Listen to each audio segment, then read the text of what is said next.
tá bem. Isso, vamos fazer uma. Já que você começou falando disso, quem está ouvindo agora, no meio de Pesach, antes de Pesach, primeiro Shabat, logo na emenda de Pesach, eu acordei e estava muito fraco, muito fraco. E assim eu fiquei até quase o final de Rola Moed. E Baruch Hashem foi no pronto-socorro, não tinha nada, né? Se chama de virose. Só faltou dar algum nome em latim para ficar mais bonito, mas é Gurnish, mas eu não estava bem. Para o Dr. Cláudio. Não, virose, se for aquele influenza. Fiz os testes, assim, das básicas eu fiz os testes, Baruch Hashem não era nada. E num dos dias de Rola Moed eu estava muito, muito fraco. Então eu decidi escrever uma carta para o Rebbe, mandar pelo celular. Você escreve e manda por e-mail. E eu mandei uma carta. E, e, e aí eu abri uma carta do Rebbe, tem no próprio celular, um aplicativo com todas as cartas impressas que tem do Rebbe. São 23 livros, cada um com mais de 500 páginas. E aí você tem até um botão lá que ele abre aleatório. Então, todos os dias eu leio várias cartas. Assim, tem alguns minutinhos antes de dormir, eu leio algumas cartas aleatórias e vou cada dia, né, aprendendo alguma coisa nova. E aí eu pedi uma brachá, e lá na carta que eu abri, a data da carta era Chol HaMoed Pesach, os dias intermediários do Pesach. E o Rebbe falando, a gente tem que, você e sua esposa, que já ensinam bastante Torá e Hassidut, e tem sucesso com isso, então agora está chegando os últimos dias de Pesach, que é muito importante ensinar a Torá e aproveitar esses dias. Já é o final do Pesach. Primeiro você já carrega os primeiros dias, e segundo que está ligado com a Geulah, etc. Então tem que aproveitar para ensinar bastante Torá, esses dias especiais, a Seudat Mashiach. Então falei, pronto, a minha brachá já está garantida, né? Já para eu poder ensinar eu tenho que estar bem. Então, na noite do Shvish Pesach, que é a noite da travessia do mar, foi agora essa sexta-noite. Então, ano passado eu tinha já feito na minha casa, antigamente era na casa do Rabino Alavani, mas convidar as pessoas para passarem a noite estudando. E eu até então não tinha convidado ninguém porque eu não estava bem, passar a noite acordado ainda. Mas aí, depois dessa carta, eu logo fiz a minha lista de transmissão, as pessoas que eu sei que iriam eventualmente vir, convidei todo mundo, combinei com o Rabino, e a gente passou a noite acordado. Na noite eu já estava bem, Baruch Hashem, e dediquei esses últimos dias, Baruch Hashem, alguns shurim que a gente deu, a noite de Pesach, e vi a brachá se concretizando literalmente quase que imediato. E abriu aleatoriamente que era no Pesach. Exatamente. No Pesach, e caiu, assim, falando acho que assim, algo que era a fonte da brachá. Hashem está dizendo, aproveita o que você sabe fazer, que é o que Hashem quer de você, e leva as forças em Baruch Hashem. Então que a gente possa continuar recebendo sempre brachot, sempre brachot, a gente precisa. E quem recebe a carta que o Senhor manda? Lá chega por e-mail, alguém imprime e coloca no túmulo do Rebbe. E você pode escrever em espanhol, por exemplo? Então eu vou te contar uma coisa que eu justo ontem estava falando com minha esposa. Ontem à noite escrevi mais uma carta, porque a gente, quando precisa, pede, né? Depois que fica bem, não avisa o médico que está bem. Já estou bem, não preciso. Então a gente precisa agradecer, certo? Então eu mandei uma carta ontem à noite, contando um pouco do que eu fiz nesses últimos dias de Pesach, etc., que eu estou melhor. E aí comentei com minha esposa que há um tempo eu comecei a escrever em português. Porque sempre na Yeshiva, desde criança, você aprende a escrever em hebraico. Essa é a maneira, tudo que é judaico, você escreve em hebraico. As provas são em hebraico, os exercícios são em hebraico, então você escreve uma carta para o Rebbe em hebraico. Em vida, o Rebbe não falava português. Pelo menos você tem lá um vídeo dos dólares, do Marco Maciel. Quem lembra, ele era o que ele era? No governo, era alguém importante no governo, se era ministro, não sei o que ele era. E aí, ele passando pelo Rebbe, junto com o Rabino Hazan, que era o Rabino da época de Recife, que levou ele. Então você vê ele traduzindo para o Rebbe, ele falando em português e ele traduzindo, ou seja, em vida eu não sabia, mas hoje não tem as limitações do corpo. Então comentei com minha esposa que eu há pouco tempo comecei a escrever em português, aí eu uso uma inteligência artificial que está aí para isso, para traduzir para o hebraico, e eu corrijo, que nem sempre é perfeito. Ela falou, mas por que você não escreve em português? Manda em português. Eu falei, realmente, quer dizer, é muito mais fácil escrever na língua que você está acostumado. E hoje, um tzadik não tem limitações de corpo nenhuma, então você pode escrever na língua que você expressa. Não tem comparação. Foi vice-presidente do Brasil e presidente da Câmara dos Deputados. Poxa, vice-presidente. Então, acho que na época ele não era vice-presidente, não tenho certeza. Mas, então, As brachot de Hashem estão aí. A gente precisa fazer os keilim, os recipientes para poder receber, que Hashem traga brachot a todos, se Deus quiser. Só pode escrever na língua... Pode escrever. Até espanhol. Em espanhol deve ser... Aí é mais atendido. Espanhol só perde para hebraico, né? O problema é quando portunhol. Portunhol é mais difícil. Não sei se entende. Então manda um endereço que tem e escrito na minha língua. Sim. Agora, essas cartas que tem bastante para ver, todas estão em hebraico, óbvio, né? Hebraico, Yiddish, algumas poucas em francês e algumas em inglês, dessa coleção. Tá. O que acontece? O Rebbe tem muito mais cartas do que 23 livros. Todo dia a média que ele recebia era 500 cartas por dia. Não é exagero. E quando alguém foi perguntar para o secretário, ele falou, mas é verdade que era 500? Ele falou, não, às vezes era um pouco mais. Literalmente. Ele lia todas. Não era todas que ele respondia, mas acho que a grande maioria ele respondia. Mas muitas delas, a resposta era, tipo, ele respondia com uma palavra, uma letra, circulava. Você perguntou, vou ou não vou? Aí ele circulava, vou. Né? Alguma coisa assim, escrevia uma... Mas muitas cartas eram redigidas e as cópias dessas que foram redigidas foram guardadas. E aquelas que você poderia, que não era tão particular, ou que você pode omitir algum detalhe, o nome da pessoa, e você tem como abrir isso para o público, foi aberto. Mas existem milhares de cartas mais, hoje já impressas por aí, de pessoas que, né, tem da família, brachot, etc. Então... A do Javel do Nissim? Não. A do Nissim, ele convidou o Rebbe para ir no bar mitzvah dele. E o Rebbe respondeu. O Nissim Azar? É sério? Ele tem uma carta dele, quando ele convidou. Nunca me contou. Fica lá na casa dele, quando você consegue ver, eu senti um carinho nas palavras que o Rebbe colocou na carta. Que bonito, não sabia. Essa carta é impressa e colocada...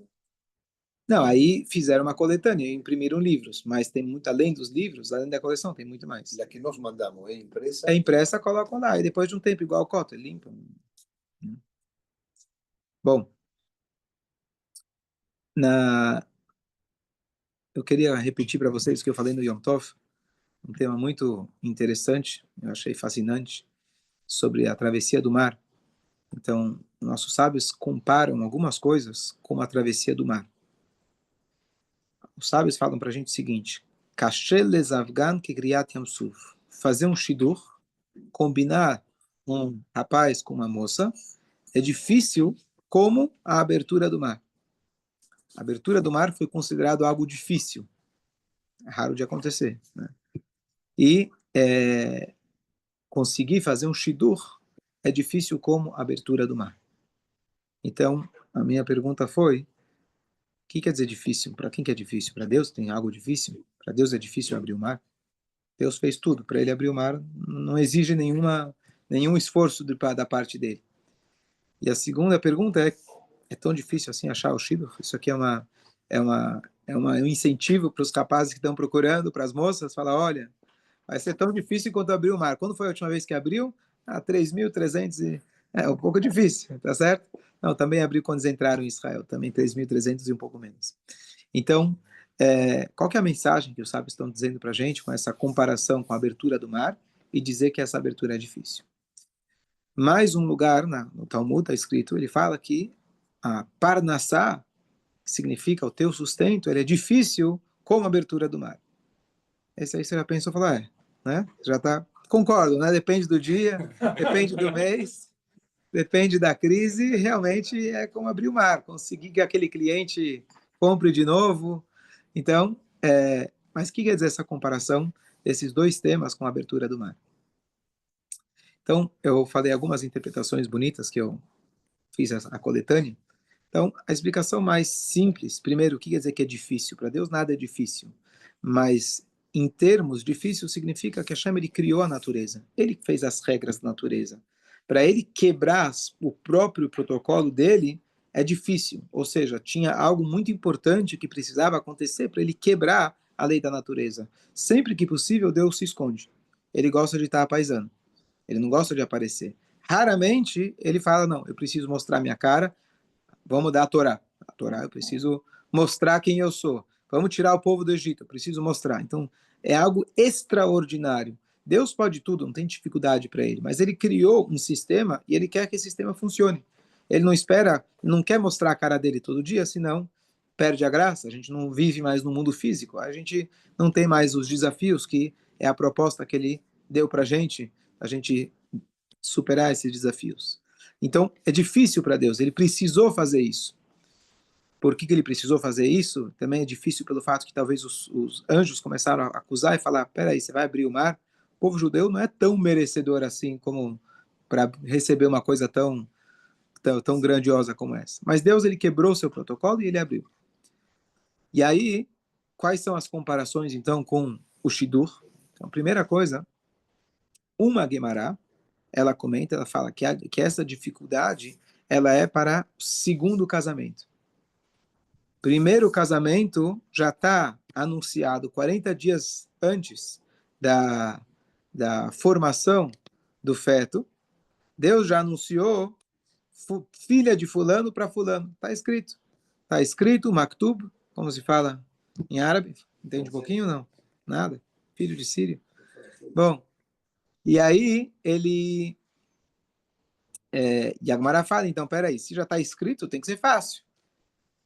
Mas outra Gemara conta o seguinte episódio. Outra parte no Talmud, desculpa, no Midrash, ele conta que havia um sábio chamado Rabi Yossi Bar Halafta, e ele era próximo de uma matrunita. Matrunita é um tipo de rainha, uma mulher muito importante da época. E eles estavam conversando, eles debatiam sobre Torá, temas, judaísmo, etc. Ela não era judia. E ela virou e perguntou, falou o seguinte, eu sei que Deus criou o mundo em 6 dias. Bom, criou, beleza. O que ele faz depois disso? Não sei se já parou para pensar, o que Deus faz o dia inteiro? Será que tem um joguinho para distrair um pouquinho, viaja? Ele, não sei se já parou para pensar. A pergunta, obviamente, que não é para ser interpretada.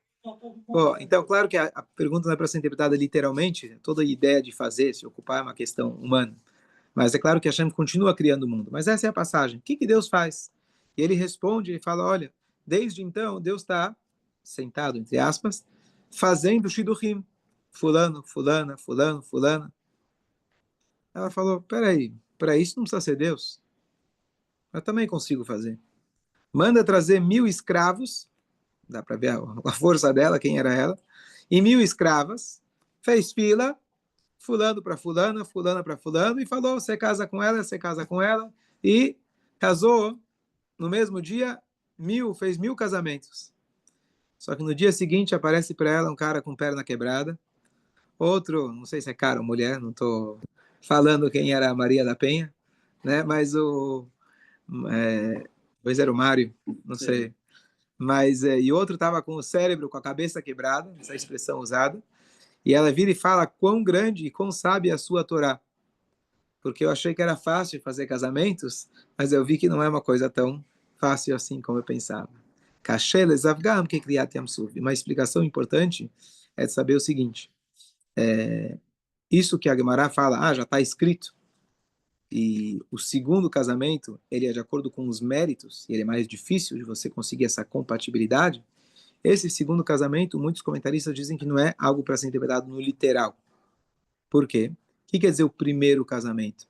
Então, nós temos aquela alma gêmea nossa que já está escrito antes de você nascer. Em algum momento, você vai ter a oportunidade, eventualmente, de conhecer ela. Mas você pode bobear. Você pode acabar focando em detalhes supérfluos e não focar no principal. E aí você acaba perdendo essa chance. E aí você vai acabar se casando com outra pessoa. Tudo bem, e é o teu primeiro casamento, mas ele é a segunda opção. Não era a primeira opção planejada para você. O homem tem o livre-arbítrio. Tinha lá alguém para você e você bobeou. Por isso, diz a Halachá, a lei judaica diz, o dia mais triste do nosso calendário, que a gente tem que fazer um luto, que é o Tisha B'Av, você pode fazer um noivado. Não é noivado literalmente que a gente fala, mas é um compromisso de casamento. Por quê? Porque se você bobear, ela vai encontrar outro. Mas peraí, não está escrito? Não está escrito, mas você tem que fazer a tua parte. Não pode bobear. Então, pode até ser que todos aqueles que estão casados, ou muitos que estão casados com sua primeira esposa já é considerado a segunda esposa. Mais um detalhe interessante. Porque às vezes a pessoa perde? A pessoa perde porque quando as almas estavam lá em cima, estava programado. Essa alma fofinha, limpa, linda, maravilhosa, como aquele bebê puro, para aquela menina, como era antigamente o Shidduch, né? Antes de nascer já, a filha do Shoichet com o filho do Soifer já tava arranjado, tá certo? O problema é que essas almas vêm para o mundo e elas acabam adotando uma capa, né? Uma proteção não, uma fantasia diferente. Você era para se manter uma alma pura, mas ao longo dos teus dias, ao longo da tua vida, você acabou se distanciando muito a ponto que quando a sua pretendida eventualmente olha para você falando, esse aí não é para mim. Já não é a mesma pessoa e vice-versa. E aí a pessoa pode acabar perdendo aquela pessoa que era desenhada para ela. E aqui está uma conexão bonita com a abertura do mar, porque Deus ele já tinha dito para o mar, antes ainda de criar o mar, ele falou, olha, eu estou criando você na condição de que quando o Bnei Israel for passar, você abre. Então, estou te dando todas as tuas características, mas já estou te dizendo. É igual lá do homem, da mulher, já está escrito. Já estava escrito. Então, qual é a dificuldade, então, na hora do mar? Já estava escrito. Quando foi abrir o mar falou, entre aspas, a força representante espiritual do mar, vira e fala para Hashem, mas esse não é o povo de Israel que você tinha me contado? Esse aqui é um povo que se assimilou, estão fazendo idolatria. Não é para eles que eu vou abrir. Eu posso abrir, mas não é para eles. E Deus precisou forçar a barra para falar, não, não, não. É eles mesmos. Eles têm os méritos do Brit Milá que fizeram agora, mantiveram os nomes, as roupas, a língua, e foi procurando os méritos anteriores que eles tinham, poucos, mas importantes. E aí Deus vira e fala, abre. Então, é o que acontece também com a gente. Às vezes, você vai olhar para a tua noiva, noivo, e aí, de repente, ela olha e fala, mas não é esse aí. Não era esse aí. O que eu estava esperando, o que estava escrito para mim é outro. Então, às vezes, a pessoa pode perder a oportunidade. Então, cachê, que é criar Yamsu, é difícil com a abertura do mar. Você pode, se você se melhorar, você se aperfeiçoar. Às vezes, aquela outra alma estava esperando você se aperfeiçoar para poder realmente voltar àquilo que já estava escrito. Aqui tem um problema, porque digamos que ó, um perde a oportunidade mas aí ele não só se prejudica, Prejudica o outro também, verdade? E o outro, qual a culpa do outro? Verdade. Então, essas contas é difícil da gente fazer, a gente deixa para Hashem, é verdade. A gente sabe que Hashem tudo se encaixa. Eu não sei como, mas tudo se encaixa. Mas você tem que sempre levar em consideração, que você falou muito importante, não só nesse caso, mas em tudo que a gente faz, a gente saber que a gente está no mesmo barco. O mundo inteiro, toda a humanidade está no mesmo barco. Se eu faço um buraco no meu lugar, aqui é meu lugar, eu comprei esse lugar, primeira classe, paguei, vou fazer um buraco aqui, é meu lugar, eu comprei. O buraco não é só para você. Qualquer atitude tua vai impactar todos os outros. Aqui é mais um exemplo. Assimilação. Esses que não fazem assimilação estão perdeu a menina. Sim. Os que estavam destinados para ele. Sim. A única coisa é que, vamos supor, a menina que perdeu, acabou saindo perdendo, Hashem, ele é sempre 1000% justo. Ele é o juiz. Então, ninguém vai perder algo que lhe pertence. Então, de alguma maneira, Hashem vai arranjar as peças do xadrez, não sei como, isso a gente deixa com ele. Aí ele vai mostrar as peças do xadrez para que cada um esteja no seu lugar na hora certa, com a pessoa certa, etc. Então, de um lado, você, quando as suas atitudes, você afeta as outras pessoas. Por outro lado, quem está sendo afetado, saiba que tudo é justo e ninguém vai tirar de você aquilo que é teu. Estamos falando já de Parnassá, que é a mesma coisa. Ninguém vai tirar aquilo que é teu. Ah, mas o cara abriu na minha frente. Ele está fazendo errado. Tudo bem, se dá para você arranjar o que der para você fazer no mundo físico, você faz. Mas ninguém vai tirar aquilo que é teu. Então, como que funciona essa contradição, né? Mas se ele saiu, afetou, como que fica com ela? Aí, por isso tem Deus. Ele vai resolver essas coisas. Hashem manda un estalo en un momento dado, porque yo enamoré con muchas en hebraica de Argentina. Y yo vine aquí, no sé si fue en el segundo, pouquinho tempo depois que cheguei a morar aqui, e eu fui na hebraica de aqui na piscina e vi a Rose. Falei, essa vai ser minha mulher. De cara. Nadie lo puede creer, mas eu falei isso na minha mente. Sim, sim. Então, Não sei se Rossi falou mesmo. Isso, então, o que acontece? Isso é uma brachá muito grande. Aí eu vou falar outra explicação que eu comentei. Muitos comentaristas dizem que a travessia do mar, ela não foi de margem a margem. Não entraram de um lado e saíram do outro. Eles entraram de um lado, caminharam, fizeram meia volta, um semicírculo, e saíram do mesmo lado. Toda a ideia de entrar no mar e sair do mar era para mostrar a força de Deus. Os egípcios precisavam ser afogados, etc. Então, eram semicírculos. E os judeus não passaram numa fila única. Eles passaram em 12 ou 13 passagens. Divisão entre as tribos e mais uma passagem que era mista. Mista para quem não sabia de que tribo ele era ou algum convertido. Ele não tem tribo. Então era chamado uma passagem mista e servia para qualquer um, servia para todos. Se alguém tivesse perdido lá no meio também, podia ir para lá que lá estava valendo. Mas se são semicírculos, não é fila única, o que vai acontecer? A tribo que está mais próxima da margem vai fazer uma volta muito menor. E aí a próxima, a volta é um pouco maior. A última, a volta dela tem que dar a volta pelos outros. Então a volta dela é maior. E aqui vem a mensagem que às vezes você olha para o lado e fala, peraí, por que para o Marcelo ele olhou a menina e falou, é essa? E Baruch Hashem, funcionou, filhos, família maravilhosa. E outro está lá tentando anos e anos e faz de tudo e não consegue. Eu não tenho a resposta.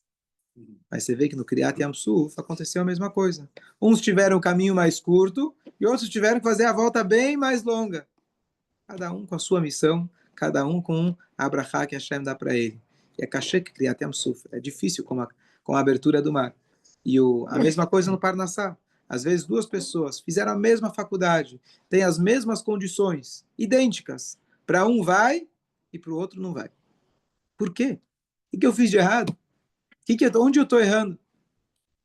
Você não sabe. Você tem o teu destino, você tem o teu trabalho, e cada um tem que fazer o seu melhor e esperar que Bezrat Hashem encurte o caminho e não seja cumprido. Mas saber que também faz parte de que essas coisas a gente faz a nossa parte, está na mão de Hashem o resto. Aí tem que escrever para pedir brachá para Deus, claro. O senhor fez um paralelo entre a abertura do mar com o combustível, mas tem esse mesmo paralelo com o Parnassá também. Porque ela veio reconhecível na sua mão e ficou irreconhecível. Não tirou macê, não fez macê turvino. O que se esperava fazer com ele não fez, por isso que não veio. A mesma Guimará fala de que o mesmo lugar que fala que já está escrito 40 dias antes, etc., com quem você vai casar, também está escrito o campo de fulano para fulano. Quer dizer, a tua propriedade, não sei se aplica também para a tua casa, mas pelo menos o campo, que a ideia é o teu trabalho, o campo é o trabalho, é tal lugar. Inclusive tem uma comparação muito forte entre o teu campo com a tua esposa.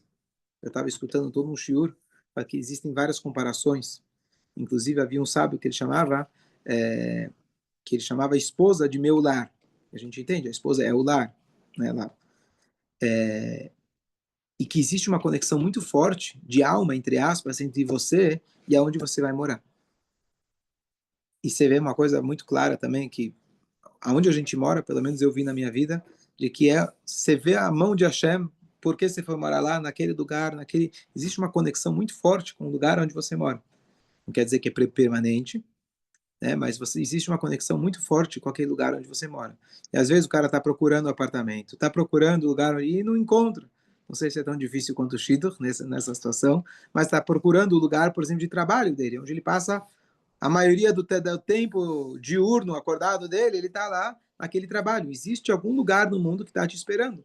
E esse lugar é, entre aspas, como um Shidduch, né? Então tem essa conexão também. E para a conta fechar, vai precisar de lugar, né? Reencarnações. Para a conta fechar? Porque se for anunciado por Hashem, vai ter que acontecer. Tchau, tudo de bom. Agora que eu ia contar o segredo para achar o Shido, você... mais um pouco. Aguenta mais um pouco? Não, só foi uma provocação. Eu não sei nem sei o que ia falar, mas... Depois que eu sento... tá vendo? Vai valer a pena, se Deus quiser. Então Cada vou palavra ficar, de Torá então vou ficar vai aqui. ficar. Tá bom. Digo minha Se Deus pergunta, quiser. então, para ter Mas Claro, pessoal, claro. a Lili, que é a Leia Slata, Sim. a vida inteira morou em Santana de Livramento, lá na fronteira com o Uruguai. E ela veio para São Paulo para fazer faculdade. Foi para me encontrar. Então ela veio de lá e Baruch Hashem se encontraram. Lindo, lindo. Baruch Hashem, por muitos mais anos com saúde, se Deus quiser. Então, certeza, cada um tem as suas histórias, né, de shidduch ou de trabalho, coisas que... mais um detalhe muito importante, de que quando o povo estava na frente do mar, atrás estavam os egípcios, do lado não tinha para onde fugir. E eles começam a pensar, o que a gente faz? Então, uns pensaram, vamos voltar para o Egito, vamos se render. Outros falaram, não, vamos lutar. Outros falaram, vamos rezar. Vamos rezar. Não sei o que fazer, vamos rezar.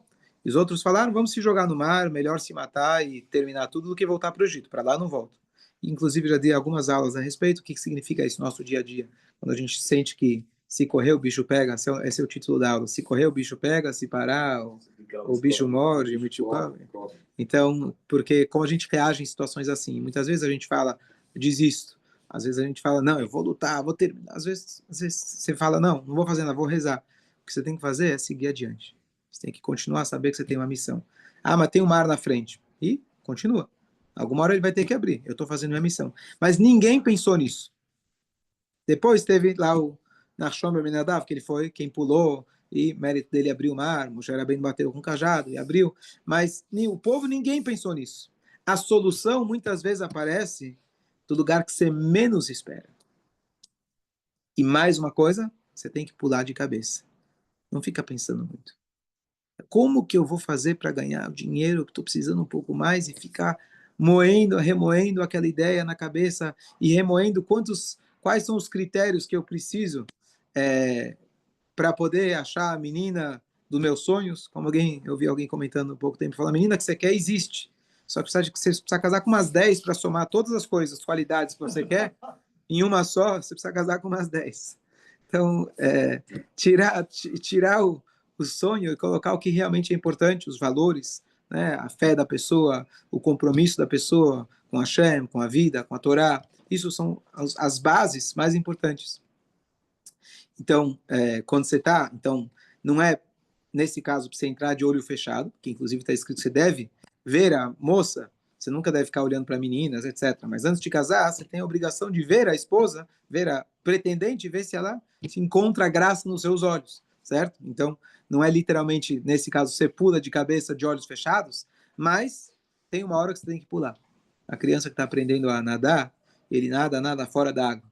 Chega uma hora que o professor, às vezes, joga ele dentro da água e agora ele é obrigado a usar aquilo que ele aprendeu. Tem hora que a gente precisa dar aquele passo para frente. E às vezes é difícil. Às vezes é difícil você aceitar aquele trabalho, mudar de trabalho, aceitar as condições e falar, eu preciso de trabalho, eu preciso pagar as contas. É honesto? É trabalho? Talvez não era o que eu sonhava? Vamos trabalhar, tem que começar. E assim com o shidduch, você também não fazer muitos cálculos. Os cálculos deixa para Hashem. Você tem que fazer, colocar os pontos essenciais e garantir que eles estejam, e aí você entra no mar. A intuição, como funciona a intuição em relação a tudo isso? É interessante a tua pergunta em relação à intuição. Eu vou dar uma de cabalista, não sei nada de cabalá, não tem nada a ver com cabalá que eu vou falar, mas estou dizendo, vou dar um chute. Ai, fica à vontade, fica à vontade. Hashem dê sempre brachá. Tchau, bom dia. Tchau. Mas, segue a intuição. em geral, a gente tem diretrizes muito claras na Torá para todas as áreas da nossa vida. Então, você não fala intuição, eu sinto, eu penso, não é por aí. A gente tem um livro de regras que mostra para a gente. Mas existe o sexto sentido. E no caso, por exemplo, do shidduch, que nossos sábios dizem que ela tem que encontrar graça nos seus olhos, não é uma coisa que você pode definir em palavras, definir no livro, se ela tiver A, B, C, aí significa que ela encontra graça. É uma intuição. Então, essa intuição, nesse caso, por exemplo, é essencial. Você precisa ter essa, chamam de química, ou o que for, mas você tem alguma... Agora, você vai falar, bom, eu tive uma intuição que ela é minha esposa. E depois você força uma barra, você achando que porque eu tive a intuição. mas se você não para pensar que os teus valores não são compatíveis com o dela e etc., você só teve a intuição, essa intuição muitas vezes é um impulso animal, que você se atraiu por alguma parte dela e esqueceu todo o resto. Então é muito perigoso a gente se basear só na intuição. Então a intuição você poderia, talvez, nas minhas palavras, vou me dar uma de cabalista, né? Não estou chutando, mas assim, pode ser um sal, pode ser um tempero que você coloca na comida. É algo a mais, mas não é a essência. Você não pode se basear na intuição. Então, no trabalho também, se você sente uma afinidade com a pessoa que está trabalhando, é importante se encontrar um trabalho que você goste, etc. Mas a intuição é muito perigosa. Não se decide sobre. A intuição é muito perigosa. E muita gente tem, não, mas eu tenho intuição, eu penso, eu sinto, e a pessoa vai seguindo isso e é complicado. É complicado. Temos que ter diretrizes claras.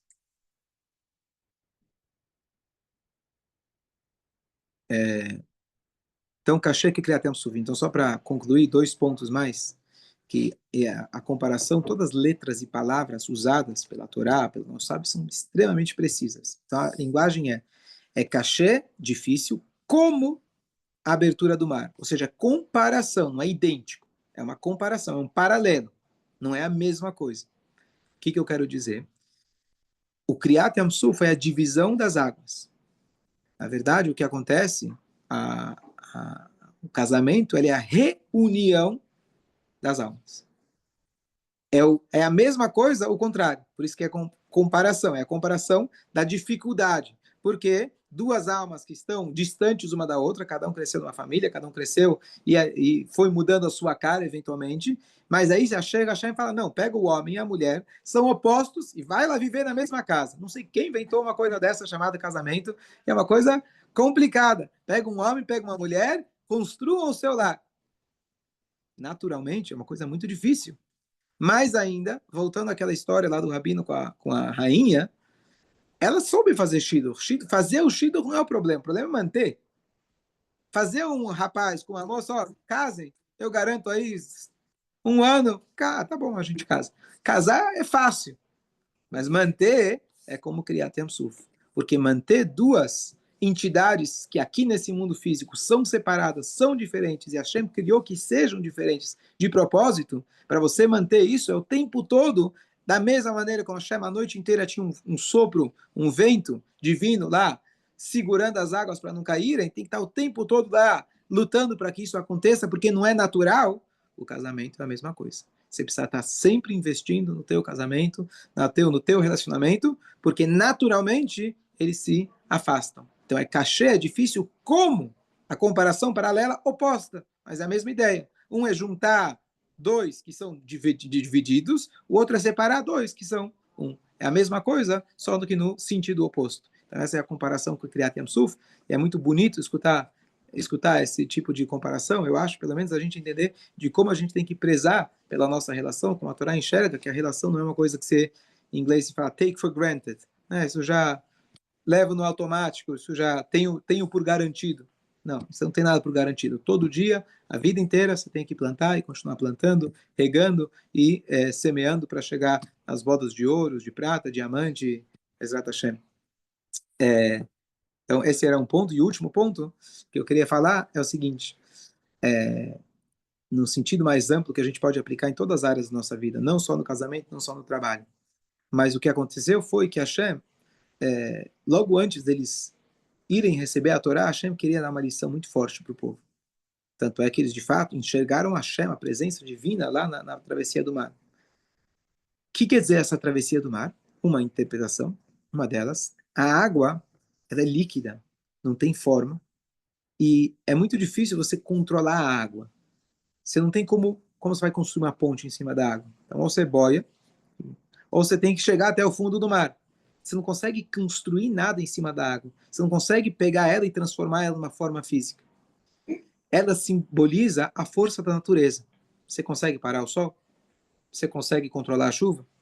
Tá lá, você não tem a risar, você não consegue controlar. São coisas que estão além da nossa, comparado com a água. A terra é aquilo que é firme, aquilo que eu sinto. Quando eu estou com o dinheiro na mão, eu tenho poder. Assim por dizer. Aquilo que é firme, você consegue construir em cima, você consegue moldar, você consegue fazer cimento, você consegue fazer concreto, você consegue tudo com a terra. E aí, o que acontece? Hashem, ele fala, tá vendo essa natureza incontrolável? Tá vendo esse mar aqui na tua frente? Você não tem nada que você possa fazer, tá lá, ele vai e volta, é incrível, né? De repente, Hashem fala, vocês têm agora o poder de dominar a natureza. Aquilo que parece incontrolável, de repente virou seco, virou firme. A terra virou firme. Vocês estão indo receber a Torá? Saibam que com a Torá, vocês têm o controle até sobre a natureza. O que quer dizer? Não vou dizer que você consegue fazer chover, mas você consegue rezar para Hashem fazer chover.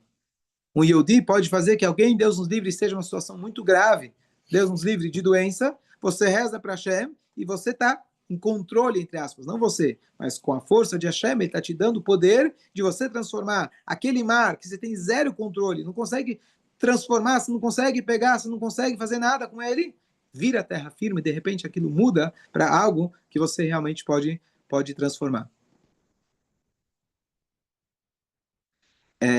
Senhora Farage está no aeroporto? Poxa, essa é a aluna mais fiel que tem. Acho que está no aeroporto e está escutando o shiur. Parabéns.